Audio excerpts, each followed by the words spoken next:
What's up, everyone? Welcome to Metallysis for another album review. Today, we're looking at Metal Division by Mystic Prophecy. I'm a big fan of Mystic Prophecy, and I've enjoyed them ever since I think the first album I heard was Killhammer by them. But they got a lot of great albums, and they're a very consistent band. So I was very excited to see they had something else coming along.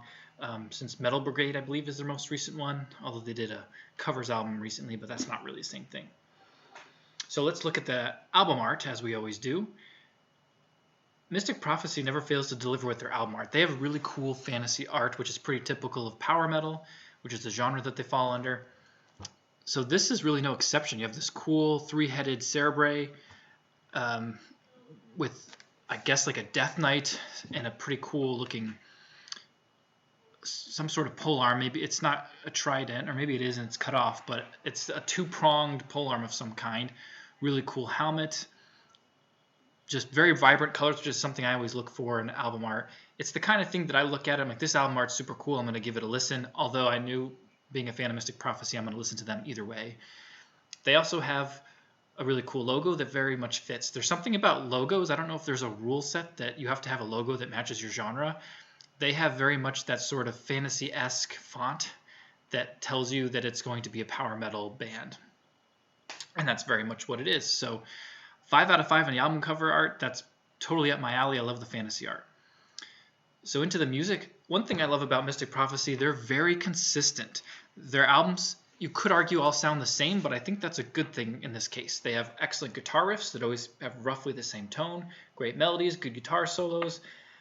And something that I think is a challenge for power metal bands is they can come across as very cheesy or corny, especially if it's sort of self-worshipping heavy metal worship or something like that, like Metal Division. That song is a little bit cheesy because it's really about loving heavy metal music, and for some reason that always comes across as cheesy for me.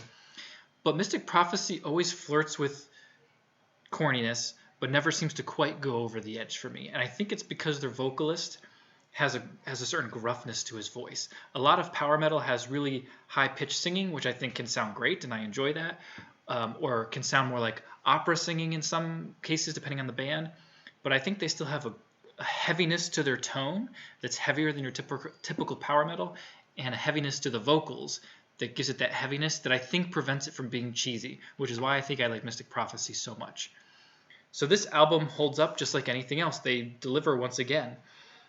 For me, my favorite song on the whole album is Victory Is Mine, which is the very last album, or song on the album, which is interesting to me because I find most of the time the strongest songs are in the first half of a lot of albums.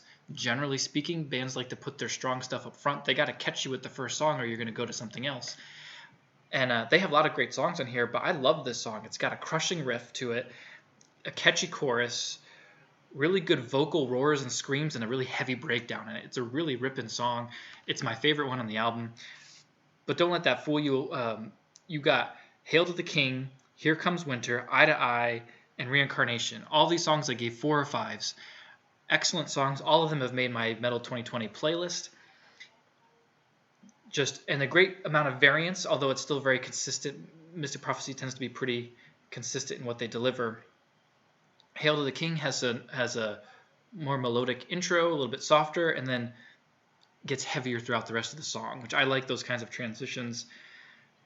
Curse of the Slayer is the weakest song on here, and it has so much potential, and there's something just feels off to me about the chorus.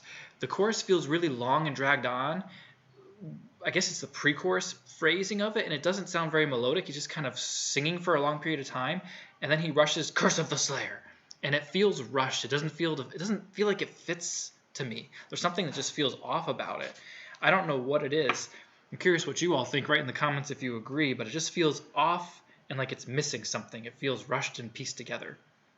That's really my only criticism of the whole album, is that one song.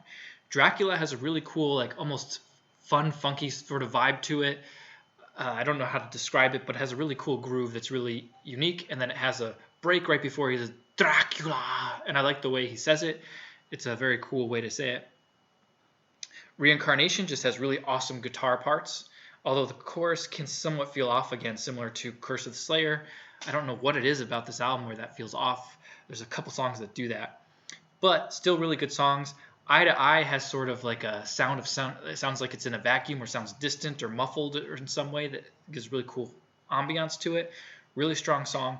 Metal Division, the opening track. I like the song, but the cheesiness of Metal Division. Sometimes I'm not a fan of when bands just sing about how much they love heavy metal music. I'm like, well, obviously you do because you're a metal band.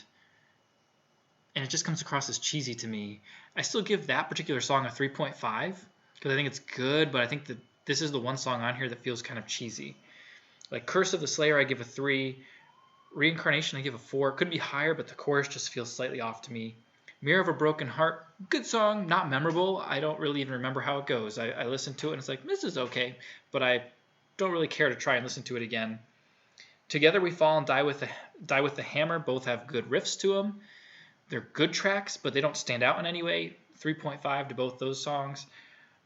But there's about 6 tracks on here that are really good highlights that should make your playlist that are worth listening to. I think the whole album's worth listening to front to back. But there are 6 really solid songs that I find myself wanting to search and play again, and that's kind of how I judge music. Do I want to go back and listen to a couple of songs on this over and over and over? Do I find myself searching specifically to those songs? Do I find myself adding them to playlists? When they come up in the shuffle, do I skip them at all? If not, I know it's a pretty good tune. I don't usually skip Mystic Prophecy when they shuffle on, and I do actively search them out. Really excellent album. I would say 4 out of 5. It's not perfect. I think some of the choruses feel off. There is a bit of filler in here. But overall, really solid album. It has some top 10 album of the year potential. There's been a lot of competition so far, so we're going to see what else comes out. So let me know what you all think in the comments below, and I'll see you next time.